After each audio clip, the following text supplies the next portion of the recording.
Bismillahirrahmanirrahim. Assalamualaikum warahmatullahi wabarakatuh. Selamat pagi anak-anak. Bagaimana kabarnya? Sehat kan? Alhamdulillah. Semoga anak-anak tetap semangat walaupun masih belajar jarak jauh. Pagi hari ini pelajaran tematik. Sebelum pelajaran kita mulai, mari kita berdoa dulu menurut kepercayaan masing-masing. Berdoa mulai. Selesai.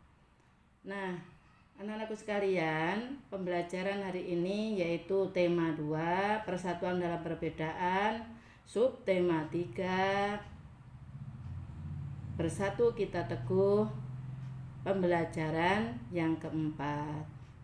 Masih ingatkah pelajaran yang lalu, anak-anakku sekalian, tentang bersatu kita teguh, bercerai kita runtuh? Apa maknanya itu? Coba yang masih ingat.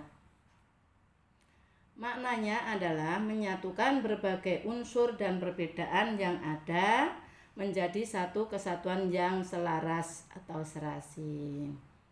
Tidak mudah mempertahankan persatuan dan kesatuan jika tidak diiringi dengan rasa toleransi dan saling menghormati, saling menghargai. Persatuan Indonesia merupakan suatu kunci yang menjadi sumber semangat perjuangan para pahlawan kita untuk merebut kemerdekaan ini. Sejarah perjuangan Indonesia yang merdeka diawali dengan rasa persatuan dan kesatuan yang tinggi, seperti kebangkitan bangsa Indonesia untuk mencapai Indonesia merdeka ditandai dengan lahirnya organisasi yaitu Budi Utomo pada tahun 1908. Lahirnya organisasi pemuda yang diberi nama Budi Utomo ini yaitu didirikan oleh Dr. Sutomo.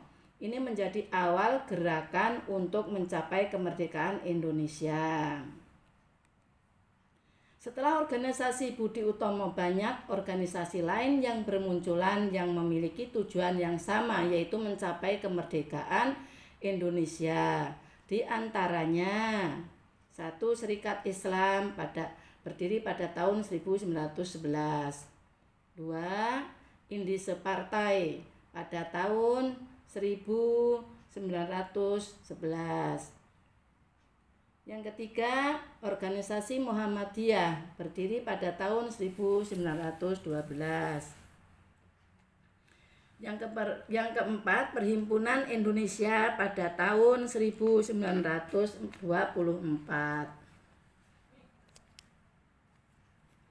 Yang kelima, Partai Nasional Indonesia atau PNI berdiri pada tahun 1929. Yang keenam, Partindo berdiri pada tahun 1922. Dan seterusnya.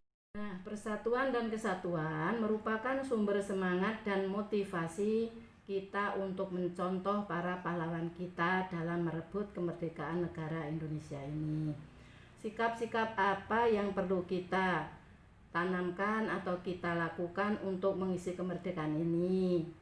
Nah, anak-anakku sekalian, banyak sebenarnya tarian atau permainan di Indonesia ini yang mencontohkan sikap-sikap sesuai dengan para pahlawan kita. Misalkan seperti bangsa kita ini mempunyai permainan yang banyak dan populer, seperti kita contohkan yaitu permainan yang menunjukkan atau mencerminkan persatuan dan kesatuan, seperti contohnya permainan Rangku Alu yang berasal dari Nusa Tenggara Timur.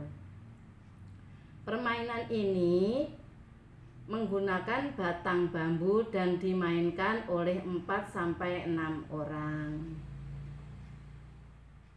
Cara memainkannya dibagi menjadi 2 kelompok. Kelompok 1 yang berjaga dan 1 kelompok lainnya adalah yang bermain. Kelompok yang berjaga bertugas menggerak-gerakkan bambu. Kelompok yang bermain secara bergilir melompat ke sela-sela bambu, menghindari supaya tidak terjepit. Jika salah satu dari kelompok yang bermain terjepit, maka posisi berubah, yang jaga menjadi pemain, yang main menjadi penjaga. Nah, itulah permainan rangku alu yang berasal dari Nusa Tenggara Timur, itu menunjukkan atau mencerminkan kebersamaan, kesatuan, terus konsentrasi untuk apa? Supaya kekompakan kita yang bermain supaya tidak kejepit, kekompakan yang menjaga supaya kita harus bisa menjepit yang main supaya kita bergantian dan sebagainya. Biasanya permainan rangku alu itu dilakukan pada malam hari bulan purnama setelah panen raya. Tanda untuk mensyukuri nikmat Allah, yang tahu Tuhan yang memberikan nikmat hasil panennya. Jadi permainan ini dilakukan di tanah lapang, tidak ada rumputnya, supaya apa? Supaya tidak tergelincir. Jadi di tanah biasa bermainnya. Jadi kita bersatu bersama-sama mempermainkan itu dengan penuh persaudaraan. Itulah yang perlu kita contoh, sikap-sikap yang menunjukkan keteladanan bagi para pahlawan kita. Sikap apa yang dalam permainan rangku alu tadi yang kita ambil, ya? Demikianlah penjelasan dari Ibu. Sudah mengerti kalian? Kalau sudah mengerti, silahkan kerjakan tugas berikut. Halaman 68 sampai 71. Selamat mengerjakan tugas. Tetap semangat. Terima kasih. Sampai jumpa. Wassalamualaikum warahmatullahi wabarakatuh.